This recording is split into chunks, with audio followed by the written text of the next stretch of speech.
Hello. Hello, is that Jeff? Yes. Hey, Jeff, this is Rob. How you doing? Hi, Rob. Good. How are you? Got you at a good time? Yeah, I'm just trying to get my phone situated here on my office desk. I've got so much stuff on my desk, it's a little bit crowded. I can totally relate. So, yeah, no, thanks for calling, and thanks also for asking me to be interviewed. It was a great honor. Oh, it's a wonderful experience for me to finally be able to talk to you. I've been quite immersed or deluged in your books over the last 2 weeks. You know, I read the Paris book, and then back to back I read your jazz book. Wow. Very carefully, and you've done a lot of great work. Thanks very much. I appreciate it. It's always nice to hear kind words like that. And I also have gone extensively through your site and saw some other interviews with you and read the book reviews. You got quite a nice response on the Paris book. I did, actually. I was very pleased. In fact, a review in the Times Literary Supplement just came out a couple days ago. Oh, really? Yeah, and I linked to it on my blog as well. So if you haven't seen that, you can see it there. And the Daily Beast picked that up as well. So good. Yeah, I've been kind of pleasantly surprised at how much play that this has gotten. I guess, unfortunately, I guess you could say natural disasters are always kind of exciting in a strange way. Right. There's always that drama built in, but yeah, it's and people are always interested, I think, in Paris. People are interested in Paris, and one of the things that I've found that's been nice about this project about the flood is that it's allowed me to tell something about the history of that city that people didn't really know. Absolutely. A lot of people have read a lot about the history of Paris, and it is a well-known history, and a lot has been written about it. But this was something because it hadn't been written very much about. It sort of opens up a new light or new window onto a familiar story. Absolutely, and in many ways, I think the same could be said about your first book about jazz in Paris. Yeah. That also touched upon a lot of little-known facts about that history. Yeah, I think that's true. When I that was my dissertation originally, and of course it was revised for the book. But when I started working on that book in graduate school, I started looking around to see what else had been written about jazz in France, and really very little had, and I was kind of surprised. So it was another one of those things, where I was able to sort of open up a new perspective.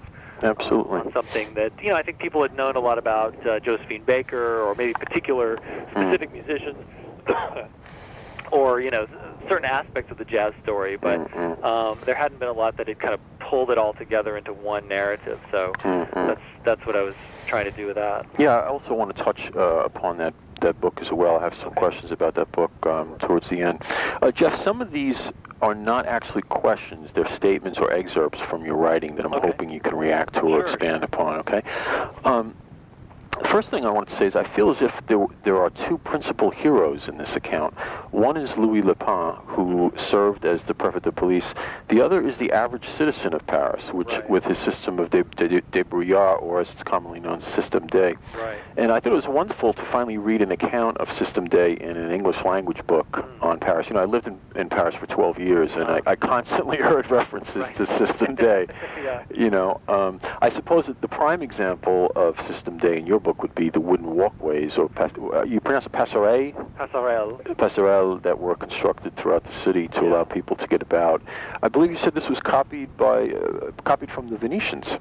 Yeah, I think so. I mean, I think the Venetians have been doing that for quite a long time, just because they always have that high water every year. And I don't think it's. I mean, it probably is a combination of people knowing that Venice had done that, but also just sort of the kind of extemporaneous, what are we going to do?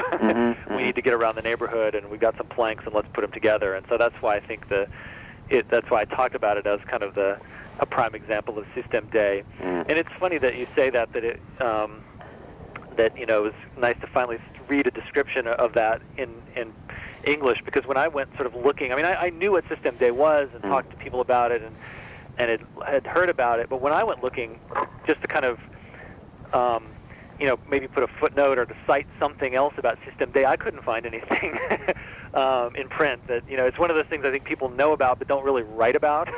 Absolutely. Feel the need to write about. Yes, in fact, I've just finished a memoir on my 12 years in Paris, and when I saw your thing on System Day, I said, "Damn, I should have put that in my book," because I've read many books on it's become an interest of mine on and there's a whole, what, as they say, cottage industry of books by so-called what the French would call Anglo-Saxons living in Paris.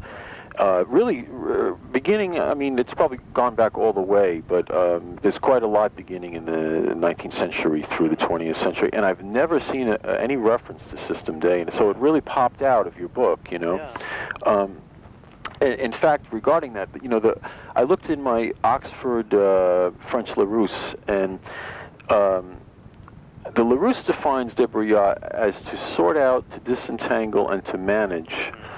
But when I lived in Paris in the 90s, I often heard it used in a sense similar to what we would call finagle. Yeah. That is, to achieve by devious, crooked, or crafty means. And the first time I heard of it was when one of my French English language students showed me her method of secretly turning back the dial on her electric meter in order to lower her utility bill. Yeah. You know, I mean, that's another. You don't really touch upon that in the book, but that is a more commonly used. You know, the more commonly used phrase is often to indicate something a little underhanded. Yeah. You know? No, I can see that. I mean, obviously, I was trying to emphasize the positive spin on that, but I could certainly see how it would cut both ways, depending on the circumstances. Right. Getting yourself out of a scrape could be turning back your electric meter. Exactly. Just as much as putting up a wooden walkway, and depends on what you're trying to get out of. Right. Yeah, but to go back to your initial question or comment or statement.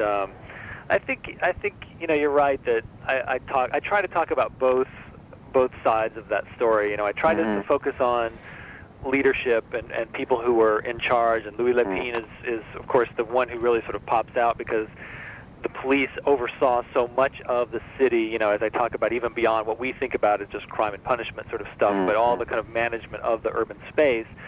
And I talk about a few others. I talk about President Fallière, and I talk about the prefect of the Seine, Justin de Selve, as other kind of leader figures who were important in providing that kind of, you know, top-down official response. And but I think you're right. At the same time, it's something that goes hand in hand with the sort of the bottom up, you know, with the people in the streets working together to save themselves and save the city and their neighbors. That you can't really have one without the other. You know, you could have had the police doing all that they could do, but still that wouldn't be enough. You know, it never is really. And you could have people sort of responding locally, but without somebody working to try to coordinate it all. You know, you just have sort of sporadic, scattered efforts. And so I think it really is kind of a nice. You see both of those groups of people working together, and that's, I think, part of what helps to make the city survive at this point. Absolutely. Louis Lépine served in that role from, you say, 1899 until his retirement in 1913. What special qualities did he bring to his position that helped him to become an effective leader during the flood? Well, I think he saw himself. I mean, he definitely saw himself as a man of law and order. He wanted to be someone who could really tame the city, I think. And that has both positive and negative connotations. I mean, I think for him that meant, you know, good public health. It meant, you know, regulating traffic in the streets. It meant, you know, public safety, all the sort of good things. But it also meant, you know, his vision of what order was. And I think I refer in the book a little bit to, you know, him sort of raiding, you know, bookshops and things, and sort of taking out what he thought were, you know, inappropriate books or photographs, or, you know, kind of a little bit of a censorship kind of aspect. But I think in a disaster situation like the flood, I think that desire for orderliness certainly was something that he brought to the table that really did help in this time of need, because it was something that people really needed at that moment. And I think he also saw himself very much, and I talk about, you know, he called himself the prefect of the streets, you know, somebody who wanted to be out in the streets, wanted to be visible. And part of that, I'm sure, was a kind of way of him saying, I'm in charge. But I think it also allowed him to say, you know, I feel some sense of connection to or commonality with the man in the street, and could sympathize with that suffering in a moment like the flood. And there are numerous accounts of him, leading the charge, going to the. And it's hard to tell exactly how accurate, some of these depictions are, but leading the firefighters and others into the vinegar factory that exploded, and kind of coordinating that effort, or coordinating the evacuation of the Boucicaut hospital. He's supposedly there, kind of overseeing the whole thing. And hard to know exactly, but it doesn't seem too out of character that he would, at the very least, have been there, and whether he was really sort of the the one barking out orders, or whether he was overseeing, hard to know. But he was definitely there. And bringing that sense of orderliness to the situation. Interesting. And as you mentioned before, there's actually a long history of book censorship in France, really going all the way up through at least the 1960s. People often forget that. In our literary community, we always look at Paris as this open city, but even the Marquis de Sade was thrown in the Conciergerie, and after the Second World War, there was a real conservative crackdown on books. Have you ever read The Good Ship Venus, about the Olympia Press in Paris? No, I haven't. Actually. It's a wonderful book. He touches upon a lot of that in that book. The Good Ship Venus. The Good Ship Venus. I think by John. I'll get the author's name. I can't remember, but it's it's about Maurice Girodias, and his father actually published Henry Miller, and then Girodias took over and so on. Interesting. Yeah.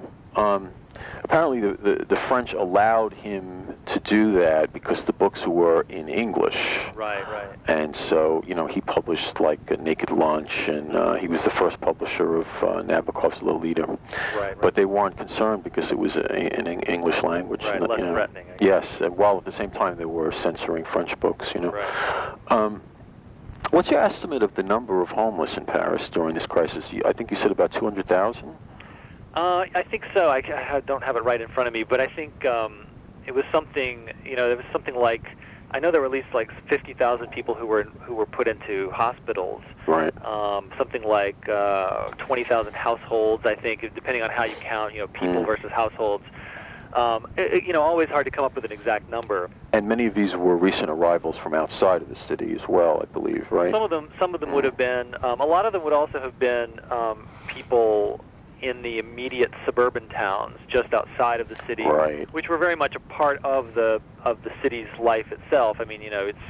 I focus mostly, of course, in the book on the city itself, but I do try to talk about at least a few of those towns that adjoin Paris: Alfortville, Charenton, Gennevilliers, and others, just because they were so very much part of the city and its life. And so a lot of those people who had recently arrived, some of them would have been living in those suburban villages, working in factories, working in other occupations that were tied very much to the what was going on in Paris itself.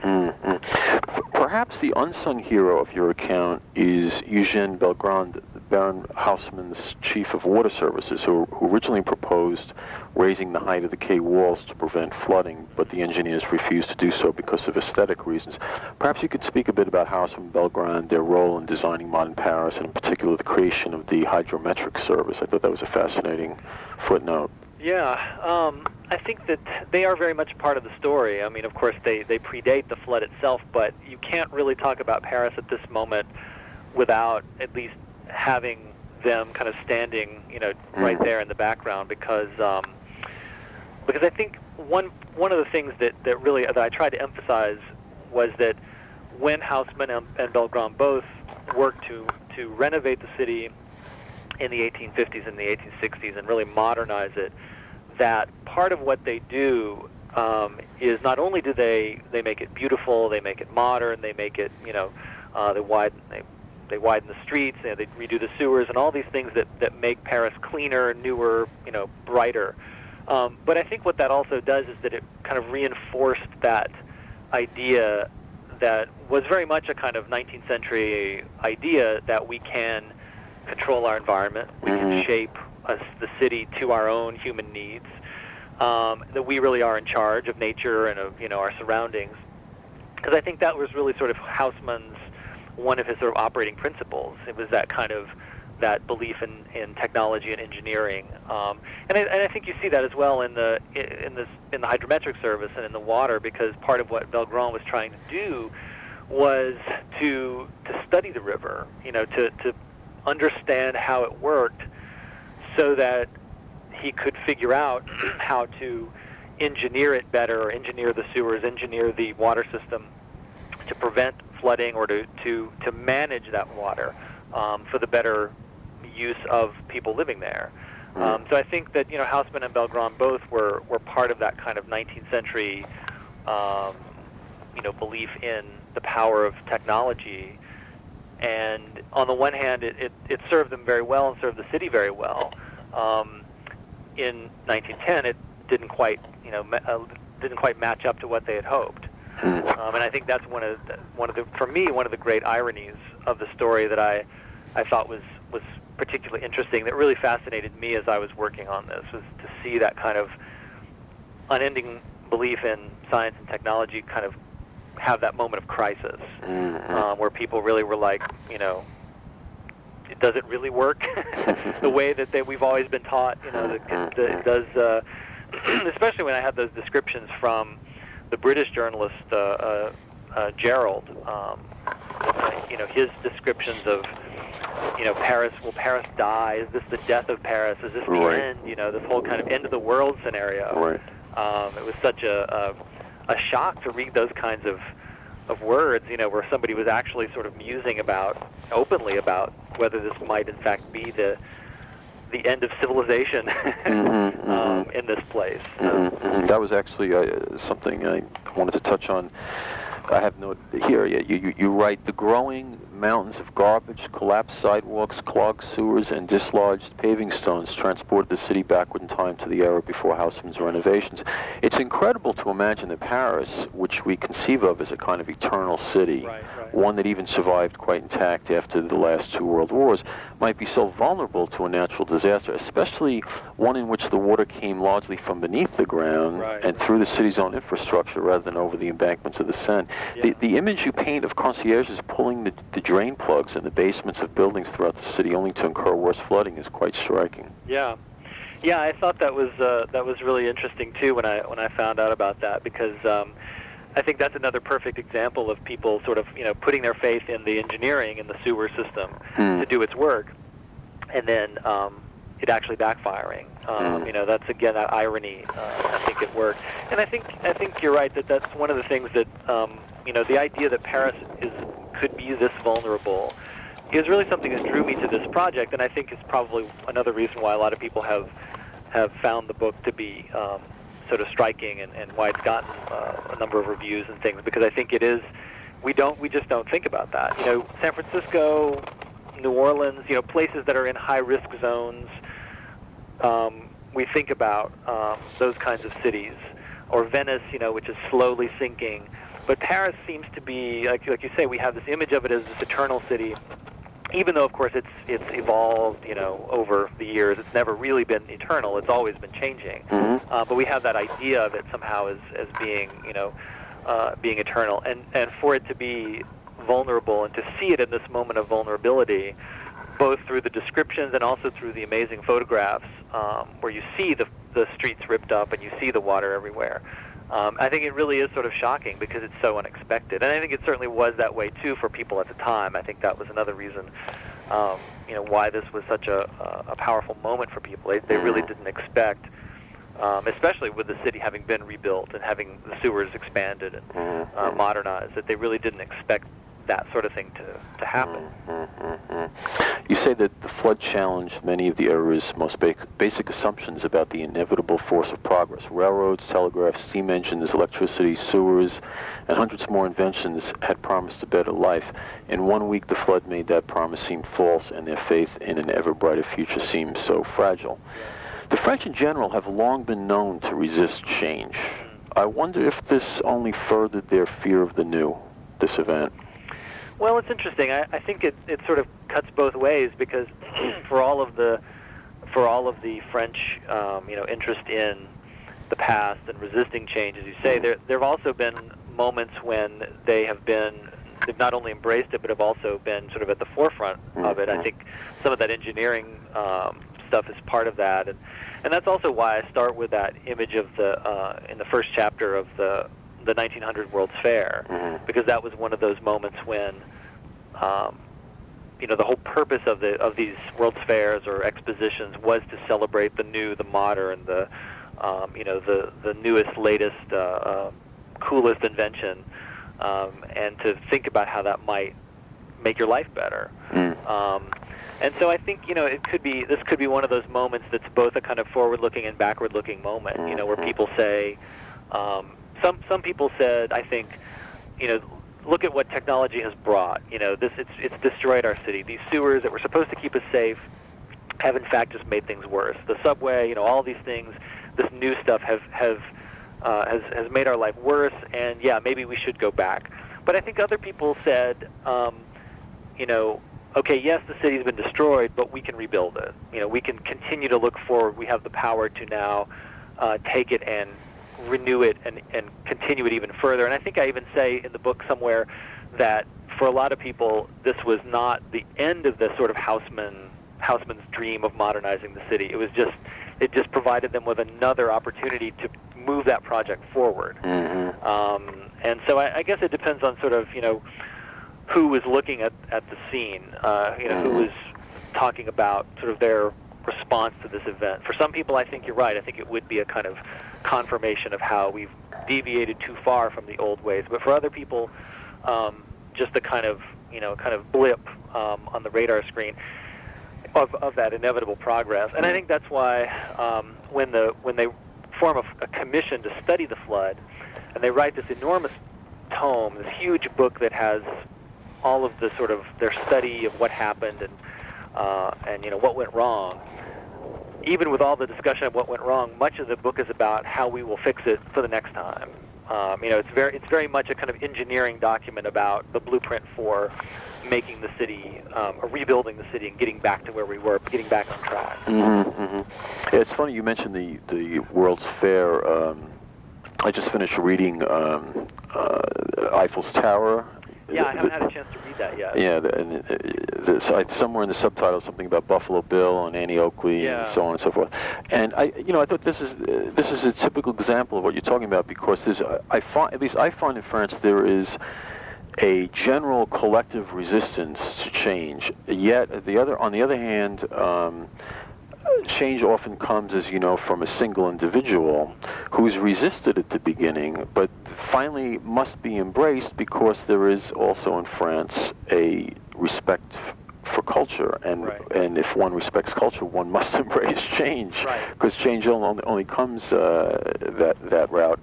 And Eiffel, I think, was an example of that as well. I mean, his tower was fiercely resisted until it was a little bit more than halfway built, and then suddenly people started to see the aesthetic. I think she says in the book that at the beginning, when just the foundation was built, everyone saw it as ugly, but by the time it was finished, there were postcards and souvenirs and everything all over Paris. Yeah, and I think that is a great. I'm going to read that book at some point soon. I just haven't had a chance to do it, but I'm glad that it sounds like it was an interesting book. Well, to be honest, I was shocked that she received, I believe it was a National Endowment to the Art Award for the book, because I found the writing style very clunky. Oh, really? A terrible ear. I mean, she doesn't have an ear for the beauty of the English language, and it was a relief to read your book after that one. Because you do have an ear for language. But, the facts in her book are worth absorbing, because, but I found her treatment, also the other problem with the book, I found her treatment of the characters very superficial, and a lot of the reviewers felt the same way. But the event itself is such a bizarre event. You have this, incredible thing, Eiffel's Tower, and then Buffalo Bill and Annie Oakley are there. It's such a bizarre, almost a surrealist a thing. But it kind of dovetails into your story, because a large, how can I say, a significant aspect of the fair was that the Third Republic really needed something to prop them up. And the fair, as you were just saying, really, the fair was also an exhibition of what, in quotes, progress, in quotes, and the belief in engineering. I mean, Thomas Edison had a huge display there, and there was a huge display of electricity itself, and so on. So this is part of your story, also, I think. Yeah, I think that's true. And the way I've always thought about the Eiffel Tower is that it looks very much like, and I'm sure I don't think I'm making this up. I've read this somewhere else, that it looks very much like the sort of thing that one would see like on a bridge support or something. Like it's it itself could be a piece of engineering. Mm-hmm. You know, I mean, it sits alone and sort of as a kind of, it has its own aesthetic beauty, but it could also, the shape of it, the form of it could also be a kind of functional piece if put into some other context. But yet it's sort of extracted from that and made into this kind of monumental sculpture on its own, as a way of saying, you know, this is sort of, progress can be beautiful. It's a monument to modern industry, yeah, really, exactly. And yet cast in a beautiful, almost Art Nouveau style, right. Turn-of-the-century style. I don't know if you're aware of it, but the Eiffel was very well known before the Eiffel Tower as an engineer of bridges. Right. Yeah, I think I had heard that. Yeah. Yeah, I mean, he would have probably gone down in history as a significant figure just for what he had done before. Right. The Eiffel Tower, spanning enormous distances, you know, and mountainous bridges and things like that. Right. Right. Well, and I think, and you're right too. Of course, there's the politics of that moment too. That it's also about the Republic, and the Third Republic saying, you know, linking itself, we are progress. You know, we are a new modern political regime for a new modern era in French history and in world history. The other interesting thing about that World's Fair was it was the 100th anniversary of the storming of the Bastille, Right. and many of the European countries refused to come, at least at first, because they saw it as a celebration of the beheading of the king and the end of the monarchy. So this was also an interesting subtext to the whole event. You know? The politics are very interesting. That's for sure. And that's I was kind of trying to draw on the same kind of stuff when I was talking about the 1900 World's Fair too. A little different context, but that same idea about the faith in progress, and of course in 1900 you've also got just the fact that it's the turn of the century too. It's that round number, you know, 1900. That's true. It's that idea that we're moving now into this new, finishing the 19th century, moving into the 20th century, and what does that mean? You know, I remember, you know, a few years ago when it was 2000, you know, there was this whole kind of, I mean, there was the Y2K madness, but then there was also that kind of sense that, you know, the zeros are turning over, and what does that mean, you know, and you look it's a moment to look forward. It's a psychologically significant and symbolic notion, exactly. The turn of the century. Right, and then of course 10 years later you have this kind of, what I try to talk about it as a kind of return of the primitive in many ways. You know, there are this, like that quote you were citing a minute ago, you know, it's almost like the reversion to a pre-Haussmann period, and it's a going backwards, and I think that's another thing that's so shocking for people. Yeah, in this context, I wanted to share this with you. One of my students in Paris was a government consultant who, when he was much younger, participated in the revolt of May 1968. Oh, yeah. And I once asked him, what was the essential difference between pre-68 France and post-68 France? And he immediately said that in France, before 68, the word change itself always had a negative connotation. After 68, he said, peut-être, it could be positive. So, right, well, that's interesting, yeah. Yeah. Huh. And again, I mean, the 68 thing is another example of that, you know, there's a collective, I believe a collective holding on to the past. There's a strong resistance to change in France, but when it does come, it's been repressed for so long that it can explode. And I think that was an example of the explosive aspect of that, you know. In your book, you remarked upon the motto of Paris, quote, "She is tossed about by the waves, but she does not sink." This is also the visual symbol for the ancient city of Lutetia, the boat tossed on a stormy sea. You're probably familiar with the large mosaic of this image in the courtyard of the Hotel de Ville? Right, yes, absolutely. In light of your work, I thought it might be interesting to note that the meaning of the word Lutetia is not known with certainty, but that many historians interpret it to be a Celtic word for mud. And Andrew Hussey, in his book Paris: A Secret History, have you seen that book? I've looked through it. I haven't had a chance to Wonderful read the whole book. thing. Yeah, but he writes, the Roman name for the settlement in fact derives from its original Celtic one. The Celts had the habit of naming their settlements after their physical qualities. He says the islands whose stinking and greasy banks make the site an unlikely halting post were for this reason originally named Luctier or Lucte, the place of the mud, marshes, and swamp. Another half-accepted etymology is Lutuchesi, said to be a Gaulish Celtic term meaning among the waters. The name Lucte, the most widely accepted approximation of the Celtic, was simply absorbed by them into Latin as Lutetia. Other translations of Lucte have it as a pre-Celtic word meaning variously the Isle of Crows, the Isle of Rats, and shelter from the water. I just thought that was interesting in terms of the long history of floods in Paris, and the name for Paris itself meaning mud.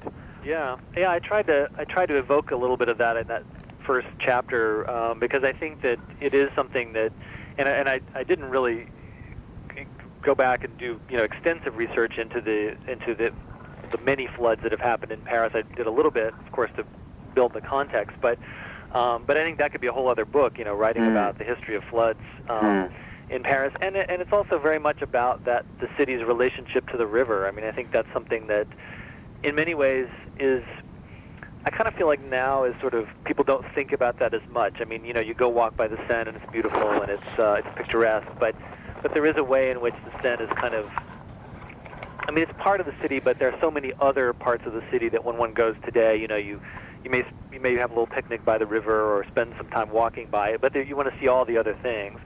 But historically, as with most cities that are built on rivers, built on a river for a reason, of course. It's because that's where so much of the early work and life of the city is centered around. The water is life, and so that's definitely the case in Paris too. And I think that motto and that symbol of the ship is very much it tells something of that much longer story about how the city has relied on the river for so long for commerce, for trade, for industry, and just for the life of the city itself.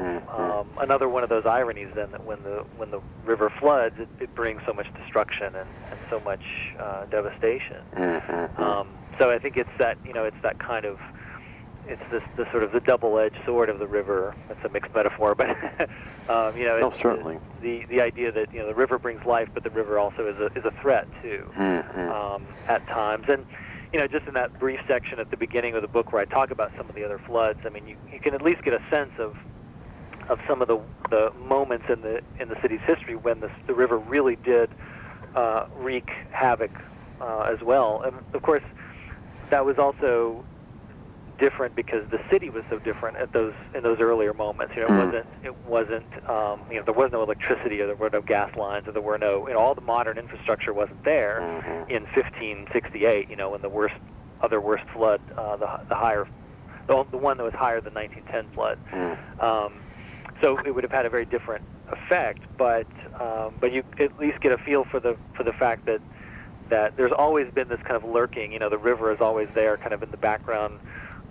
Possibly creating some kind of havoc. It's not just a pretty touristical thing. It's a natural force which we have to respect. Right, exactly. And I think easily forgotten because of the desire and the ability to tame it. To channel it, to create a canal that goes around the city, to put locks, to put other kinds of devices that will and raise the walls and so forth.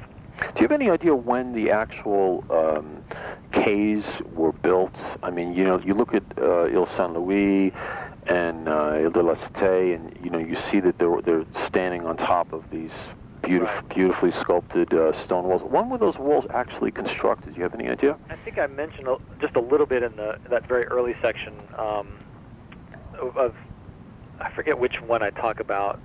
That some of them go back to the 16th century. I think that if I remember, and I have to look it up, I don't have it right in front of me. I think that some of the earliest walls were built in the time of Francois I, which would have been the early 16th century. That must have been quite an undertaking. Yeah, I think it probably was. Did they have to divert the river to do that, or? I don't think so. I think my memory is that some of the earliest walls were built just to make it easier to cross the river. Oh, I see. To prevent, especially when the king wanted to cross the river, he didn't want to get muddy, and so you build a wall that helps support bridges and just makes it easier to cross. And I think then what happened is that over time, those walls just evolved. They would be built bit by bit over the centuries. Apparently, at the time of the Celts and the first Roman conquest, the Seine was twice the width that it is today. And when I read that, I was thinking, well, that must have also had an effect in terms of how a flood would have played itself out then as opposed to now. Yeah, I think that's true. And I talk a little bit about that ancient arm of the Seine that had dried up by certainly by 1910, many centuries before that. But what would happen, I think, is that when flooding would happen, you would almost kind of see that ancient arm that had dried up. It would kind of be reactivated. Right. Even in the urban space. And if you look at that map that I have at the beginning of the book that shows the flooded zone, you see how it kind of reaches up on the right bank. And part of that was because it was following the subway line, at least over, around Concorde up to the Opera. But part of that also, I think, was because that's kind of, it roughly follows where this dried up arm of the Seine was. And it seems to want to naturally fill in that space at some level. And is this the same thing as you were discussing in the book, that there was a passage that was reactivated and the Upper Gagne was turned into a lake? Or was that a catacomb that was? I believe that was an underground stream that was activated. You were saying? Yeah, this was the. I think that was something else. Well, there was the Bièvre. The Bièvre River, is that what? I think that's what I'm thinking of. Yeah. Is that was a tributary that ran for many miles across. I mean, it sort of cut across the left bank, and I forget exactly where it has its origins, but it's. But the Bièvre, that was. That was the Bièvre, yeah. Yeah, that was. I mean, that's still there. It's just been driven underground. They've covered it over, and the Bièvre had been very important for industrial purposes in the 19th century, and even before. It was a kind of another water source in the area, and a lot of factories found their way there and used the water. But it had become so polluted because so many factories were using it for dyes and all kinds of sort of chemical things. I see. That it had become so polluted that they began to drive it underground and cover it over. Right. Although what I find interesting is that there's a movement afoot now to reopen it, to uncover it. I believe you discussed that in the book, right? Yeah, at the very end, I think I mentioned that. Or maybe in a footnote or somewhere in your book. Yeah, I think maybe just a quick mention of it in the epilogue. And I don't know much more about it other than that. I found out about it on the web. Actually, there was a website that was devoted to this group, I guess, that wants to uncover the Bièvre. That's interesting. Yeah, it would be interesting to see what would happen if they did that. Jeff, if we go over now, do you have some time, or do you have to run exactly? Sure. No, I've certainly got some more time. Good. Okay. The other notable figure in your account is the almost animate statue of Zouave. A uniformed colonial soldier who stood with his solemn expression along with the other statues on the Pont de l'Alma.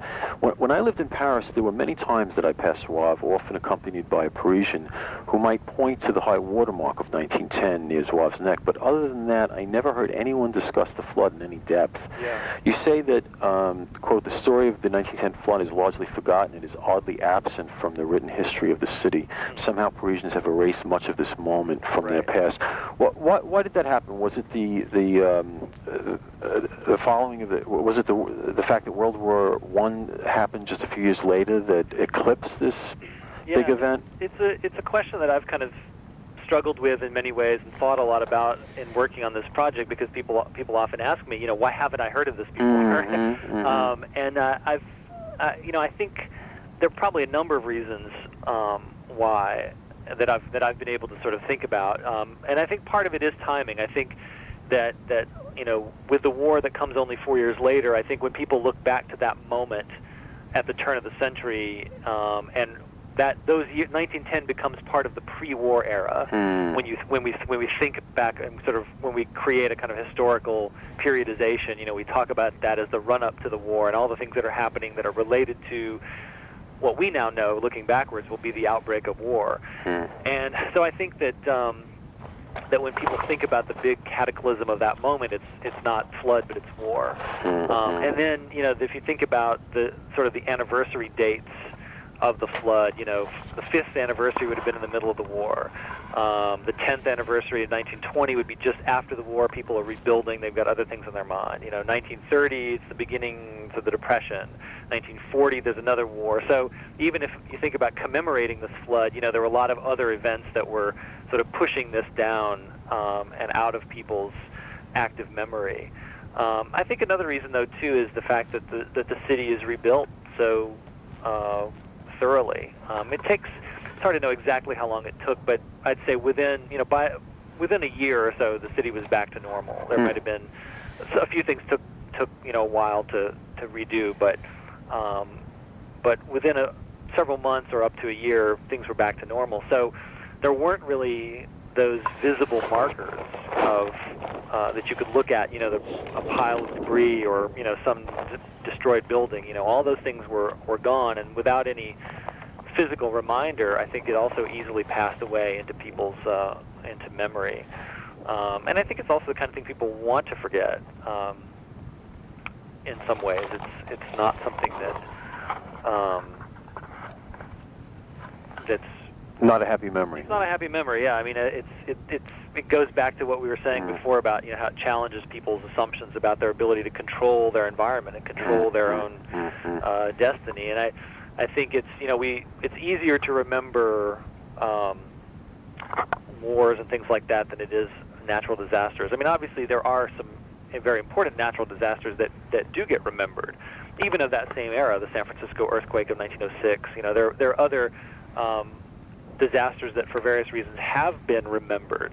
But I think that this one, there's a lot of factors that sort of help to push it to the side. And that was something that was kind of surprising to me when I started doing this research. I had a few people that knew about it, certainly, and would talk about it, as a kind of memory that they would say, oh, my grandmother told me a story about that when she was young, or something like that. So it's not totally forgotten. But when I would look in histories of the city, even in large, some of those multi-volume histories of Paris, it might show up in a paragraph maybe or a footnote, but it really was or in many cases just not at all. Well, there is a tendency in especially in the official French histories of kind of downplaying the negative things. I mean, even the Second World War is always referred to as an occupation. Right. So I think that's possibly part of it. Yeah, it certainly could be. Also, at least since the Enlightenment, the French have had a rather paternalistic attitude towards nature. And you even write that although a few regarded the flood as quote the natural result of environmental degradation, such as deforestation upstream from Paris, most regarded the flood quote as a freak event that people had failed to manage but could control the next time around. Right. And you also add that in France people talk about saving nature through technology rather than giving up the kind of urban industrial society that harms nature in the first place. Is this attitude likely to change anytime in the near future there? In France specifically? Yeah, in France. I doubt it. I mean, I think that actually that is really probably something that's not just unique to France. I think that's probably typical of Western society. Western society in general. Yeah, that we believe that we can mitigate environmental degradation through additional technological means. And rather than saying, well, gee, the technology that we're using is what's messing things up, so maybe we should stop using that technology. I think it's something that... But isn't it worse in France because there's always been, since the Enlightenment, this attitude that nature is another colony that we have to teach civilization to in some way? Yeah, no, I think that's definitely true. And I cite that book I talk about a little bit, a book called The Light Green Society by Michael Best, who was one of my old mentors, actually, when I was an undergraduate. And you say there's an ambivalence towards considering the environmental questions there. Yeah, it's very much about, it's sort of like we can be green, but without giving up the sort of the modern, the modernistic kind of vision of. I mean, I guess the best example in some ways is France's reliance on nuclear energy. Right. It's like, well, nuclear energy is of course much greener in the sense that it doesn't produce greenhouse gas, it doesn't produce carbon emissions, but what do you do with the waste? That's very much a double-edged kind of thing. And I was told by many of my students there at the time when I was there and through the 90s that there are indeed much higher rates of leukemia and other cancers around these plants, but it's completely suppressed in the mass media. I mean, the French mass media is very government controlled, right. And so they just don't get that information. Maybe perhaps now they're getting it through the internet. Yeah. Yeah, but that's not too surprising that they wouldn't want to talk about those kinds of things. I mean, I'm sure that would be the case in this country too. He wouldn't want to, but it might have an easier time of getting out through media or other. And I think there's also more of an awareness here that this is going on. But until the internet came to France, there was only one source of information for most people, and people, especially people in the literary community in America, of which I'm a part of, there's this kind of positive prejudice about France being this open society, it's a little bit more complicated than that, as you know. Yeah, much more complicated. For sure. At the time of the flood, many of the metro tunnels were still being constructed, and this further aggravated the situation, allowing the water to rise up from below and into parts of the city that were actually quite a distance away from the sun. You conclude that unlimited faith in urban engineering can sometimes create a false sense of security about our ability to withstand natural disasters. As you know, Paris, as well as the rest of France, is just riddled with catacombs. This must also have contributed to the swelling up of water from beneath the city streets, yes? Yeah, definitely. There were sort of the natural caverns and caves and things, as well as the human-made ones too, and it's sort of the combination of those things. I think, really Paris is very much it's like a Swiss cheese. It's a sponge, yeah. Yeah, and so there are all these caves and catacombs, and then you add the tunnels, you add the sewers, and you add all these things, and then I think I mentioned you've got old Roman era wells and crypts and things that have been built over, and so you've got this kind of porous soil, but then that was the water. There'd been so much water that was all saturated, so it's got to go somewhere, and so it seeks out these other caves and caverns, and then people's basements, and that's when you really see. Which then, if you start to think about, and there's no way of knowing like what the volume of water in the ground would have been, but when you start to think about that, that's a huge amount of water. I mean, if it could fill up all of those natural caverns and then all the human-made caverns too, that's an awful lot of water. Then for it to push upward and to come into the streets that way. Oh, it's amazing. Yeah. It's amazing. It's absolutely amazing. Yeah, the volume is just overwhelming. I mean, just to read in your book that the water, just in the Seine alone, forget about the water coming up from beneath the ground, but in the Seine alone, that it was about to overflow the embankments near the Louvre is just an incredible amount of water. Yeah, it's hard to even visualize for me, like mentally, what that would. I mean, I've seen the photographs when I stand on the banks there and think, how much water that would be. And this is water that's continually being drained eventually into the Atlantic, and yet it still keeps coming. I mean, and moving, somewhere up to 25 miles an hour. Wow. It's an amazingly fast current for that in the middle of Paris. Right. Racial tensions in Paris, particularly between the Algerians and the French, have continued to mount, especially over the last 20 years. You suggest that, quote, today France's identity might expand to include people of color whose origins are in other parts of the world. Until it does, should the Paris region undergo a similar kind of catastrophe as in 1910, the same level of social unity might simply not exist. In this regard, what do you think would happen if Paris were suddenly flooded tomorrow? Well, but I guess the thought that I had as I was writing that, and as I was kind of thinking about that issue, and about the way that Paris has changed so much since 1910.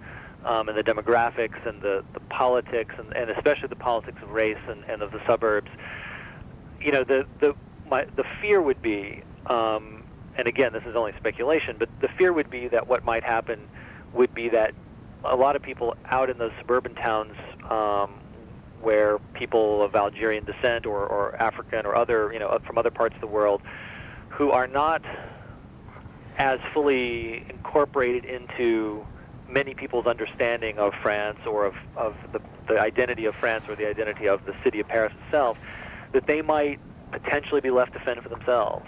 And I think, one of the things that struck me so deeply in writing the book about why the city survived was the fact that that people were able to pull together, that they were able to sort of look beyond their sort of individual self-interest, or let me rephrase that they saw their own individual self-interest as bound up with the common survival of everyone.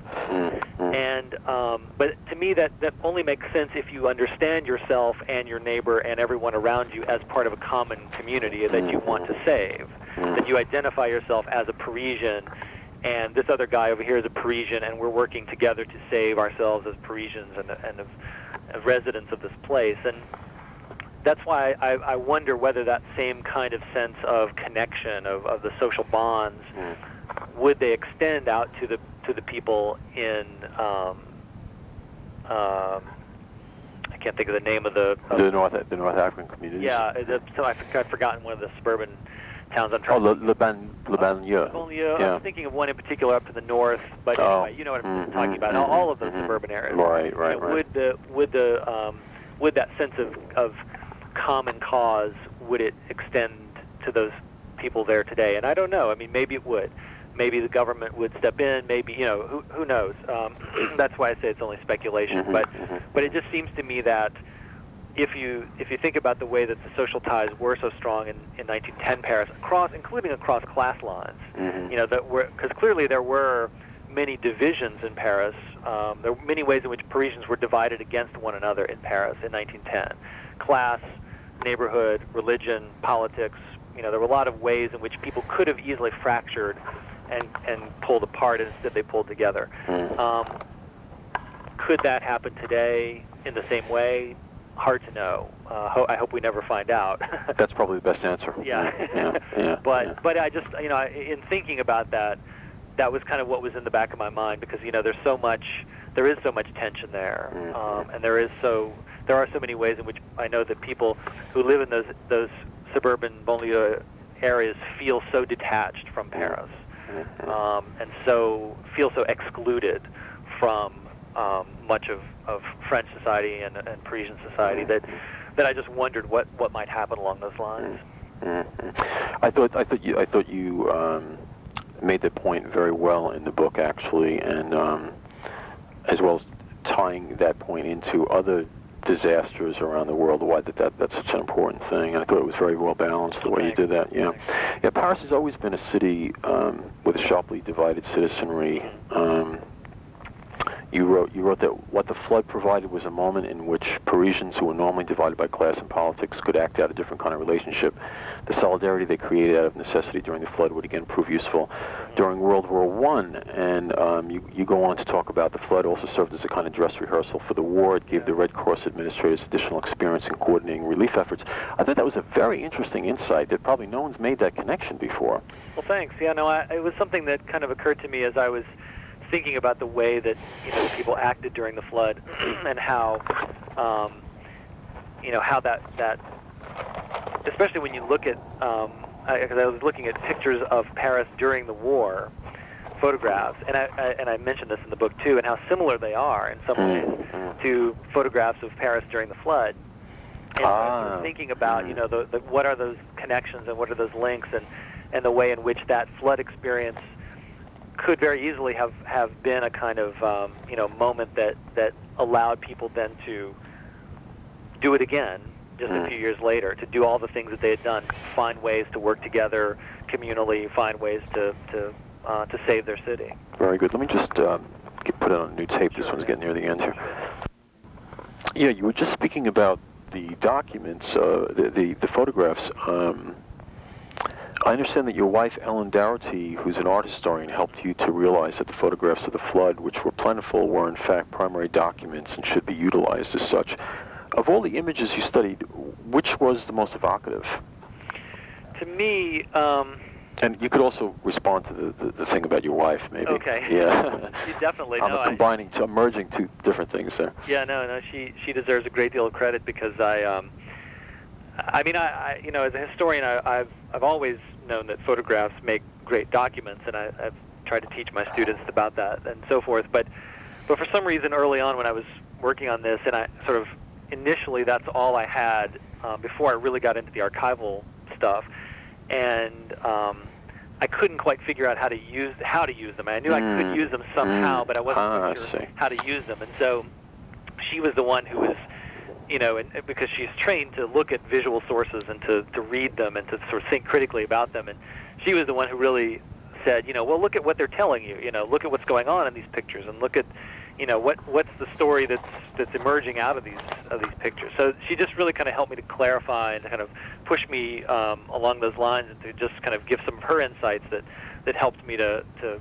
think about how best to use those sources. And then once I was able to have the documentation and things from the archives, then they really sort of blended well together and just went hand in hand. And so it really sort of, the photographs, talking about the photographs and looking at the photographs really enriched the story that I was trying to tell.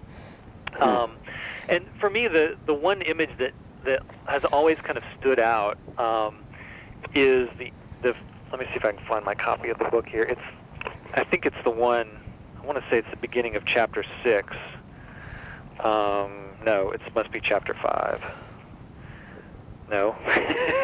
It's somewhere in here. Maybe it's chapter 4. It's the one of the old woman on the raft. I had a feeling you were going to say that. I can visually picture it, yes. Yeah, I can't find it right now. But anyway, it's that, I don't know why, but for some reason that was the one that's always kind of, in fact, initially I proposed that as the cover, or was going to propose that as the cover photograph, until a friend of mine I was talking to about this, and this friend said, well, you got to have the Eiffel Tower on the cover because that's Paris, right? Everybody identifies that as Paris. Right. And I was like, you know what, you're right.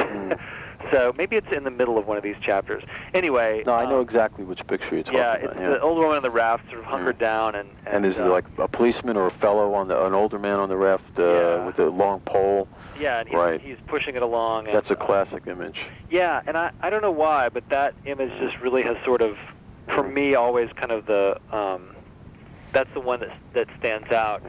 And that one, I guess there's another one. There's a great one of people on the passerelle, and there's so many of them. With the little girl, the one with the... Actually, no, not I love that one too. In fact, that was one that I bought in a flea market in Paris. That one has an almost impressionistic quality to it. It does, and I think it's because they're in motion, and so it's a little blurry. And, but there's one, I don't remember if it's in the book. I don't think it's in the book. I think it's on the website. But there's 3 people crossing a walkway, and one of them's looking at the camera, and they're all dressed up in this very, you know, there's like 2 women, and they're wearing big hats, and they're wearing these dresses, you know. It's very 1910 in the clothes. Yes. The contrast between the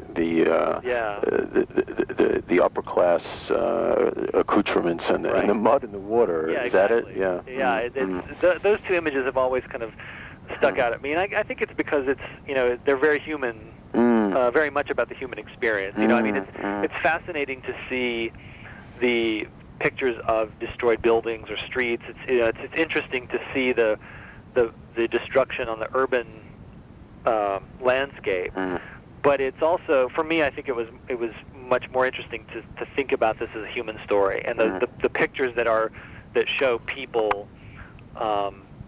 And usually they're not pictures of people suffering. Usually they're pictures of people being rescued or going across a walkway or sweeping or doing something, rebuilding. Utilizing System D. Yeah, exactly. But still you know that they're, even though the old woman on the raft is being rescued, you know that she's in a moment of she's afraid, and she's dealing with all the stuff the emotions that go along with that. It's still a serious moment. Yeah, exactly. So those photographs for me have always been the ones that really have jumped out. You felt that some of the best descriptions of the flood were in the press, but that there was a curious lack of first-hand personal accounts, memoirs, and descriptions, especially by ordinary Parisians. Did the publication of your book serve to unearth any significant additional images and accounts of the disaster?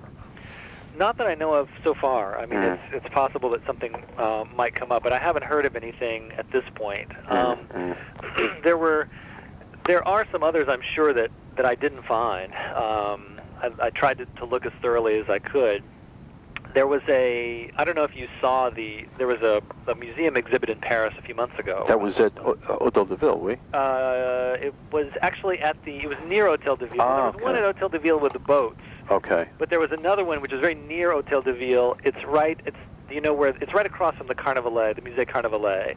Is the Bibliothèque Historique de la Ville de Paris. Okay, I know that. They have a new, it used to be their old bookshop, and now they've turned it into a new museum space. Okay. And I think it's sort of a museum space kind of for the library, for the library system, so that they can sort of highlight different documents and things. And anyway, they did a really nice, very nice exhibition. In fact, they have an online, I assume it's still up and running on a web version. The Carnavalet is a wonderful museum that people often miss. Yeah, absolutely. Right next to the Musée Picasso, actually. Yeah, it's a great place, and some wonderful paintings of the old Les Halles food markets in there. Yeah, no, there's so much stuff in there. It's really sort of. So this exhibit did not really unearth much more than what you found yourself, then, huh? I think that they had some things. There might have been a few accounts of things that they had that I didn't have. They might have. I think they had some. Of course, I used their collection. I see. But I think that what happened was I didn't see quite all of what they had, because when I went through their exhibit, I saw a lot of things that I had seen, but then I would occasionally see a photograph, and I would think, I'd never seen that photograph before. I see. Yeah. So, or it could be that I saw it and I saw so many things that it just all blurred together. So they might have had a few things, but if it wasn't anything, earth-shattering. It wasn't some sort of new, totally different, right. I understand. take on it. Jeff, for me, I think the most dramatic moment in your account was certainly your portrayal of the near disaster at the Louvre when the Seine almost went over actually would have gone over the embankments if the workmen hadn't been piling up all those bags of cement and sand and so forth. And you quote a British journalist here who said a few hours later, and the river would have won, all the basements of the Louvre would have been flooded. And in fact, you say, quote, the water had already breached the basement of the Louvre, but fortunately the barrier held fast. It's amazing that this is not more widely known in France today. I mean, this seems like a really significant moment in French history that the treasures of the Louvre would have been destroyed. And I think if they had been, I think people would remember. That's a I good think point. It's another one of those things where it's sort of like a near miss, Yes. People sort of forget those near misses, even though those are probably the things you should remember, because you never know what's going to happen next time around. But right. But I think, I think if the Louvre had been flooded and the Mona Lisa had been destroyed, everybody would know the flood of 1910. And I also listened to a BBC interview on your site with an interview with the Administrator General of the Louvre. In which he said that not only were they expecting another flood, but that when it comes, they'll have just 72 hours to remove over 100,000 works of art from the basement of the museum. Yeah. In a culture that really doesn't treasure spontaneity and rapid decision-making, such a quick move sounds to me like wishful thinking.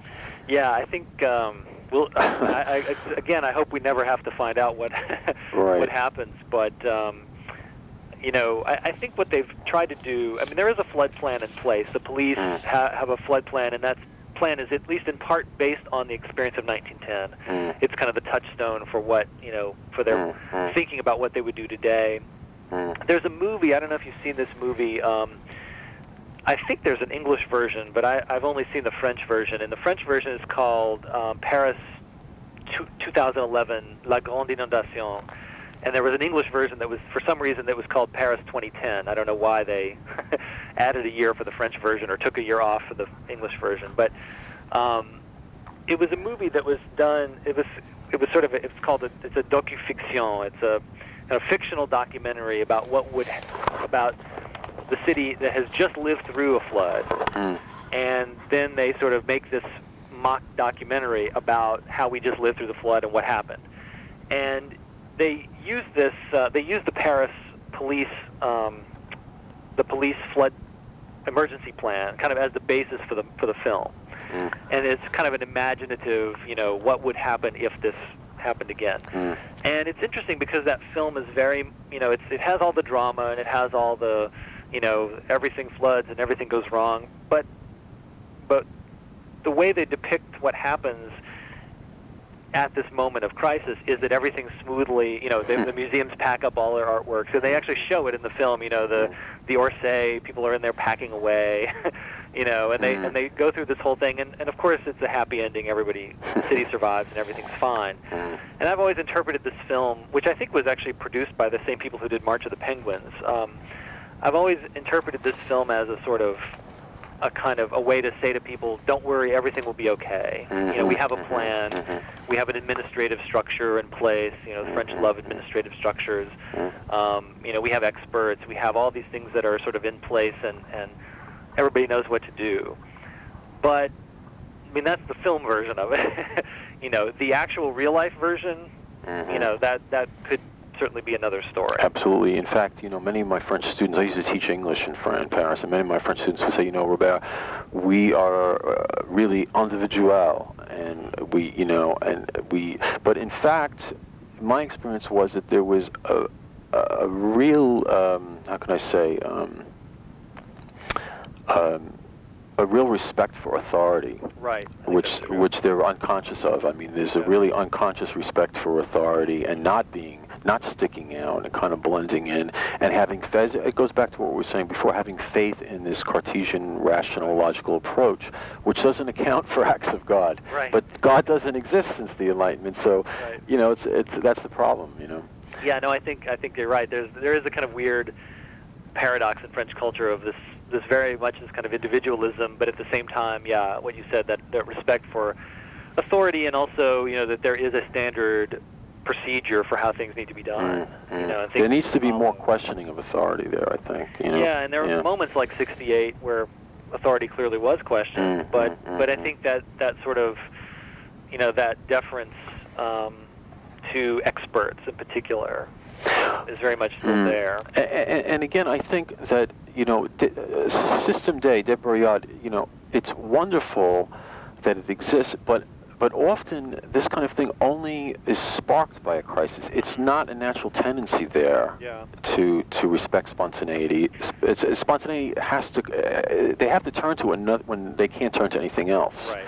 I think this is part of the problem also. Yeah, and of course, Système D is that's a kind of.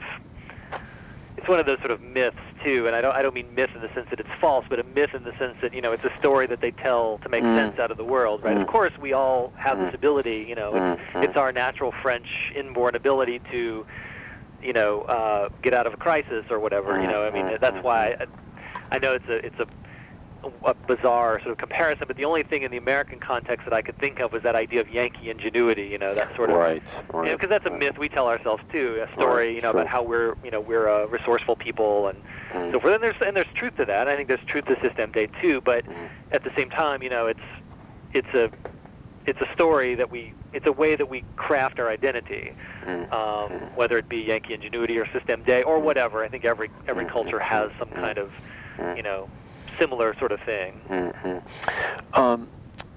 It's also quite shocking that it took them until 1969 to finally do something to prevent another flood.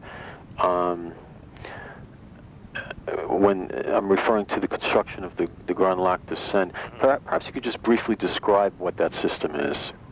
Yeah, I haven't read extensively about it, but what I understand is, and I'm not an engineer, but my understanding is that basically it's a series of reservoirs upstream, 3 or 4 of these lakes, and the idea is that if a large volume of water comes down the Seine, that what they would do is open up locks and allow the excess water to flow into these reservoirs, and fill those up as kind of basins that would take the pressure off of the rising Seine itself, and to alleviate the rising level of the water. And I think they've used it several times. It has proven to work up to a point. I think the big question is, would it work if it was a 1910 level flood? I think it's worked for smaller floods, but it's impossible to know whether it would work for a flood of the same magnitude. Right. And again, I hope that's one of those things that we never have to find out. But that's my understanding of how it's supposed to work. It's a pretty simple idea, I guess, but so far effective for what they've needed at this point. Clubs that they try to sort of get going, this transatlantic association, which, as far as I could tell, never came to anything. The transatlantic thing never came to much, right? Well, this international federation of rock clubs.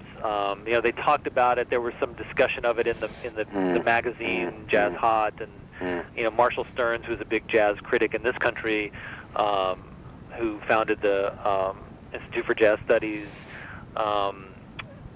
He was the sort of the American connection, and they were supposed to create this international network of these clubs, and they only, so far as I could tell, they only talked about it on paper. It never really became anything. But regarding the Hot Club, I mean, I thought it was typically French that he not only tried to create an institution to preserve and promulgate hot jazz, but in addition, he really had a pedagogical aspect to his work. Trying to show people how to think about this particular form and how to assimilate it psychologically and so on. Yeah, no, I think that's definitely true, and some of that may have just been because there were still so many people who just didn't get it. Didn't understand what this was supposed to be. And that's why I try to talk about in the first part of the book, the responses to jazz. And for some people, it's brilliant and amazing, and they love it, and it's dance music, and it's fun. And other people are like, this is the end of the world. This weird sound is just it's the primitive jungles of Africa, or it's just some weird thing from outer space, or we don't know what to make of this. And I think again that was the case to some extent in this country too. Jazz was very controversial in the 20s. A lot of people were like, this is devil music, this is black music, this is all the sort of weird associations that people brought to that and said, we don't know what this means. But I think in the French context, it was even more outlandish because it was coming from another country. It was coming from outside of France, and it was seen as something that was doubly foreign because it was American, it was black, it was it was not from within, and so there's really no frame of reference then to understand what that's about. And so I think Panassier and Delaunay and others in the Hot Club and in that whole scene, kind of felt like they had to do some some teaching early on to say, no, this is, we can appreciate this too. We can perform this music too. And they were successful to some extent. I think they were. I think when it's still the number of jazz fans, as far as one can measure, is still relatively small up until really, I'd say, after World War II. That's really when you see the big explosion. But I think you couldn't have gotten to that point without those guys in the 20s and 30s who were, like Panassier and Delaunay, who were really sort of building the groundwork for that and sort of making it okay, to listen and to play. And so in that sense, I think they were successful at their teaching, what they were trying to do. And as I previously mentioned, I feel that there is a real collective fear of anything spontaneous in France, and that the dominant cultural consciousness is still that of a logical, rational Cartesianism. And it occurred to me today that the whole notion of jazz improvisation flies directly in the face of that, and for many must have been viewed as something, as you say, almost satanic. Yeah. And you also talk about how the same adjectives that we use to attack jazz by critics were also used to extol it. For example, the brutal force and the sounds, the dancers who were, quote, elevated, hypnotized, driven mad. I found this quite interesting and ironic, and it suggests that there's two fundamentally different human temperaments at work here, each experiencing the same thing in a completely different manner. Yeah. Yeah, no, I think that's right, and I think it really does sort of come, which side are you coming at it from? Are you someone, and some of this is generational perhaps or other things, but are you kind of the traditionalist who wants everything to remain the same, or are you open to some new, avant-garde kind of idea? And the people who were open, and there were, of course, plenty of people in Paris who were in the 20s who were open to new avant-garde kinds of things. Were looking at this and saying, "Wow, this is amazing stuff." And then the people who were looking at any kind of avant-garde thing, whether it was jazz or whether it was, some kind of new art form or new literary or new other kind of musical, people who were listening to Stravinsky and saying this is horrible, and walking out. They're the same people who are walking out of jazz, or not going to jazz performances because it was not traditional music. And so I think it kind of depends on which side of that divide that you're on. So you could say it epitomizes two diametrically opposed tendencies in France. On the one hand, why do something differently if we've always done it this way before? And on the other, an enduring need to be at the service of culture, which necessitates an openness to innovation and change. Yeah, no, I think that definitely makes sense. And there were, like I said, there were clearly in the 1920s especially, there were lots of people who were interested in something new and innovative. You're right. I mean, there's always this tension in France and in Paris in particular. Paris wants to be the capital of art, innovation, culture, and so much of that is about the new, right? Coming up with something that's shocking, even, right? Dadaism, or something that is sort of in your face.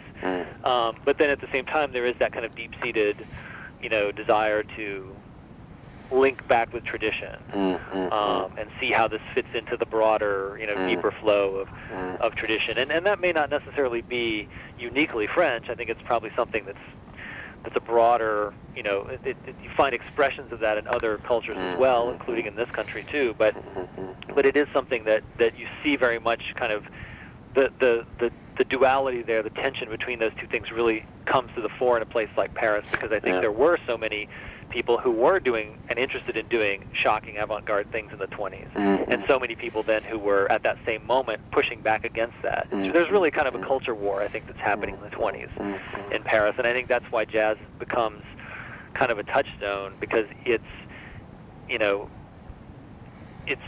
thing that shocks. It's one of the many things that shocks people. And if you want to be shocked, then you're drawn to it. And if you don't want to be shocked, then you push back against it with all your might. And some of that is about the post-war period. You're coming out of the trenches, you're coming out of the experience of the war, and the culture has undergone this tremendous upheaval anyway. And that for a lot of people, they want nothing more than just sort of a return to sanity. And there's this whole artistic movement, the rappel à l'ordre, the return to order, the return to orderly things. And so there are a lot of people, even in the artistic community, who say we need to get back to basics and forget all this kind of craziness. But then there are plenty of other people who say, no, let's push forward. The old culture is dead. The war proves it. And now let's try something new. We have to reinvent ourselves in this moment. Of course, the ironic thing is that the great avant-garde artist is actually always working through tradition and forging a new link to a long chain in tradition. But very few people can actually see that, particularly when it's first manifesting, the new form is first manifesting. Right, and I think that's true. And there were people who were then trying to understand jazz within that tradition. Even though it was coming, there were a lot of people who said, well, jazz has its own tradition. That is a tradition that's linked back to Africa, and they saw it explicitly in racial terms, and that this was the expression of blackness and musical form. But there were other people who were trying to say, okay, but this is also music, and we can understand this in the context of the history of musical traditions. And so maybe there are ways that we can even understand it, even though it's coming from outside, we can still think about it as how it fits within the idea of musical tradition. Because, for instance, the notion of syncopation is not something that jazz invents. It's an older, it's a traditional musical,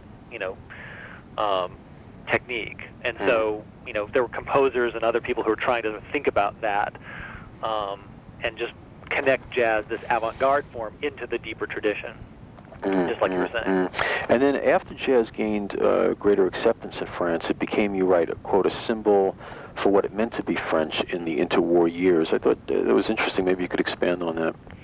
Yeah, I think that it becomes. Let me put it this way: one of the things that I was interested in that book was not so much writing about jazz per se, but writing about the reception of jazz. I was really more interested in audiences than in performers to some extent, because what I wanted to know was what happened when people heard this music. What did they say? What did they do? What did they think about that? And I think that's kind of where this plugs into this question about French identity and tradition and culture, that jazz provides a language, or provides an opportunity for people to debate those questions about what it means to be French.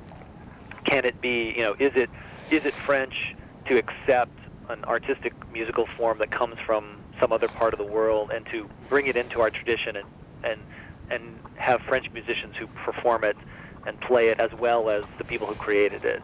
Or is it more French to see this as an outside thing and push it away? And I think what I was trying to think about there then was that what you see is in the response, I think, to jazz in the 20s and 30s, is that debate going on. What does it mean to be French? What is the definition of Frenchness? Is it openness to new things, or is it this kind of conservative, traditionalist kind of vision? And where does that debate go with jazz sort of as the excuse, or not the excuse, but jazz is the thing that, we're talking about jazz, but really we're talking about these other issues. It's really almost like a Rorschach test. Yeah. Jazz is a Rorschach test. That's very interesting, Jeff. How would you define hot jazz? I mean, is it synonymous with jazz improvisation? Jazz improv? Hot jazz really sort of refers to that kind of that 20s era. It's sometimes referred to as Dixieland jazz. It's that kind of early jazz that is very much about improvisation and spontaneity. Often it was a sort of collective improvisation early on. Where they pass the instrument from one guy to the next in the band, or each one takes a turn on his instrument? That's part of it, or just that kind of the sense that the group is... as a whole, improvising. Improvising sort of on the theme. And it's sort of, out of that then comes the sort of, when you have sort of the big name people like Louis Armstrong, who sort of become the soloists doing that kind of improvisation. And it's all the same thing. It's all related, but it's kind of that, it's that sort of 20s era. But the thing that for Panassier that was crucial was the fact that you had to have that kind of spontaneous improvisation. I mean, he otherwise you were banned by Panassier. Yeah, exactly. I mean, he sounds like a character. He talked about, I think he was quite a character, probably. The way he put it, he has this quote, I don't know why it always sticks in my brain. He says something like, where there is no swing, there is no authentic jazz. Right. And so the music has to swing, and for him that means it has to be rooted in this kind of, in this improvisational expression. And here he was really talking about, what he talked about as real jazz, which is the music of the New Orleans players, Armstrong and others, versus that kind of orchestral jazz, the stuff that people... Like Whitehead? Yeah, like Paul Whiteman and... Whiteman. I called him Whitehead. That's an interesting slip. Well, it's close enough. And Jack Hylton and others who had really kind of... they'd orchestrated it and scored it, and there was really no need or room for improvisation. So for Panassier, it really is about, it's not just sort of pretty band music, but there's something kind of live and in the moment. That's where the hotness comes from.